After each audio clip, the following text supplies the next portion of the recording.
Josh was sitting on the porch rolling up a big boom blunt. In Charleston, South Carolina, boom is when you roll coke and weed together and smoke it. Josh was taking huge puffs of the deadly toxins to put him on cloud nine. Josh was so high, he hadn't noticed the two assassins peeking around the corner lurking on him. Before you knew it, the two assassins came from around the corner and shot Josh multiple times. When he hit the ground, they slit his throat. Then one of the assassins would stand over him and finish the job. The two assassins would flee into the dark like some thieves in the night. When they made it back to Rumney Street, they would stash the murder weapons. A few weeks later, Pachino Dino would jump out of sleep to multiple phone calls that his little brother had been killed on the Eastside.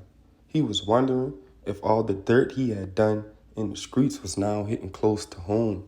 His little brother had been killed on the Eastside, and unlike all the other cities in America, Charleston's Eastside and Westside was literally across the street from each other.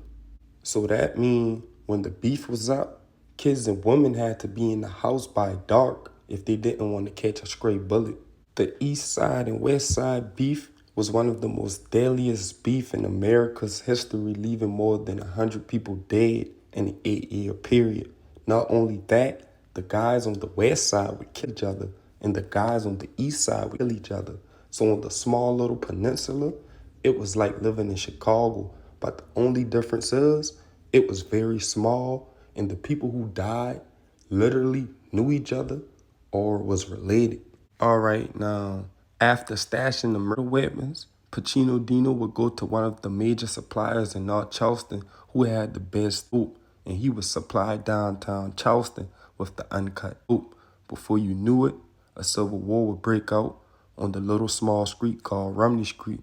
For years, family would kill family, and friends would kill friends.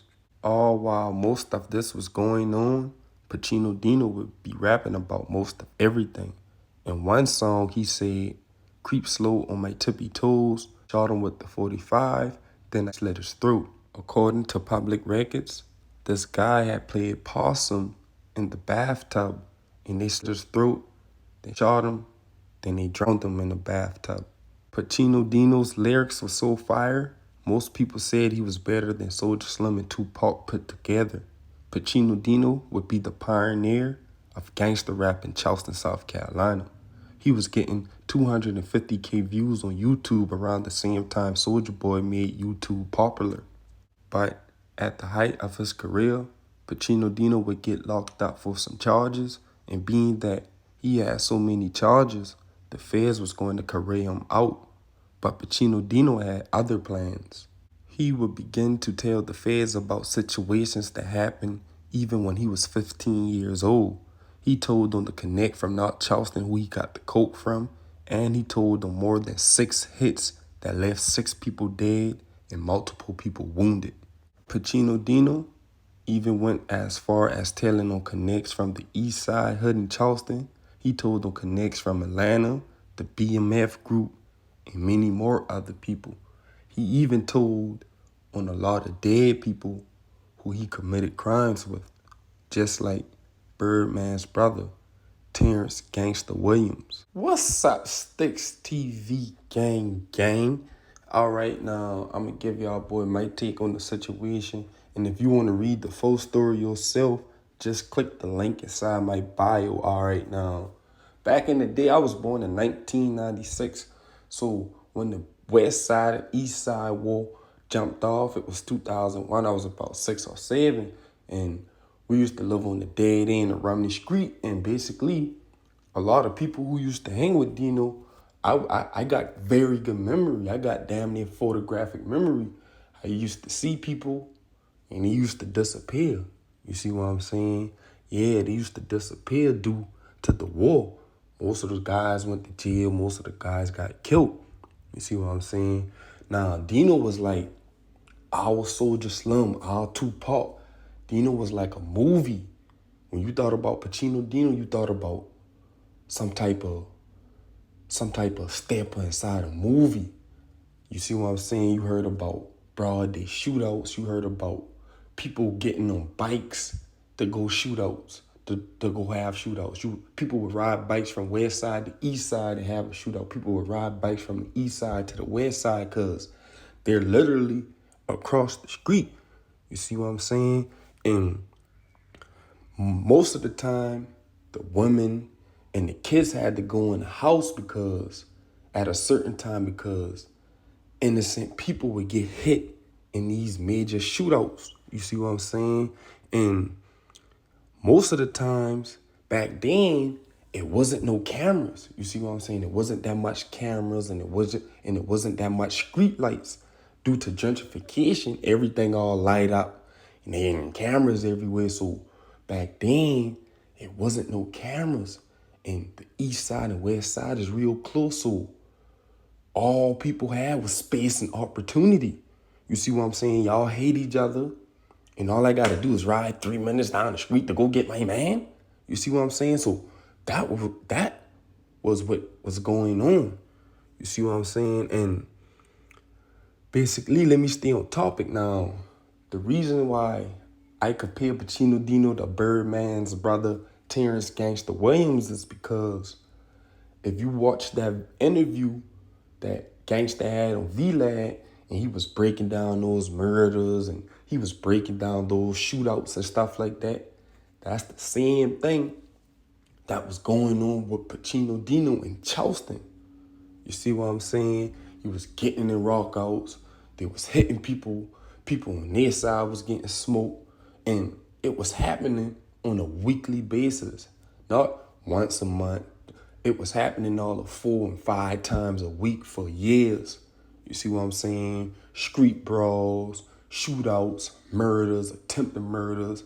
The east side robbing the west side robbing the east side. You see what I'm saying?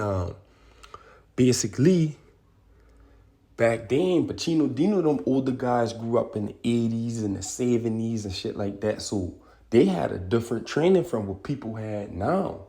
You see what I'm saying? Back then, they ruled on principles. Not saying he's still a gangster now because he told now. He did what he did. But it was different back then. Like, back then, 50 people rode together. Back then, 50 people rode together. Now, the 50 people that would be hanging together, they all beefing with each other because that's another story. Because that's another story. But yeah, you see what I'm saying? They grew up in a different time. Now, a lot of people say Dino only snitched on dead people. But if you look at those statements I posted, he snitched on people from Atlanta. He snitched on people from BMF and people from off Eastside, his homeboys and stuff like that. But when it comes down to situations like that, the only thing I got to really say is when somebody tell like that, that means way before they even thought about, way before everything even got started, when they first jump off the porch, they been telling themselves, if it come down to it, I'm not doing 30 or 20 years. I'm telling on everybody. That's what he was thinking. From the moment he jumped off the porch, he knew he was going to tell. You see what I'm saying? Now, for the young brothers out there, the advice I got for y'all boys is that if y'all boy 20 deep and it's only 5 gangsters, let them boy be gangsters. You see what I'm saying? You still, if you be a lawyer for the crew, you still getting as much clout. You see what I'm saying? You can be a blogger for your crew and still have as much clout as the gangster. You could play football for your crew, not for the crew, but y'all hang together, you still gonna have the same much as clout. And basically what I'm saying is 20 people in one group, how all y'all can be gangsters? Because when they go down and the feds come, all y'all going to jail. You see what I'm saying? So that means it's a higher probability of y'all boys snitching. But if some of y'all really just take the time and think to yourself like, damn, I ain't no gangster. I can't even do 2 months in jail.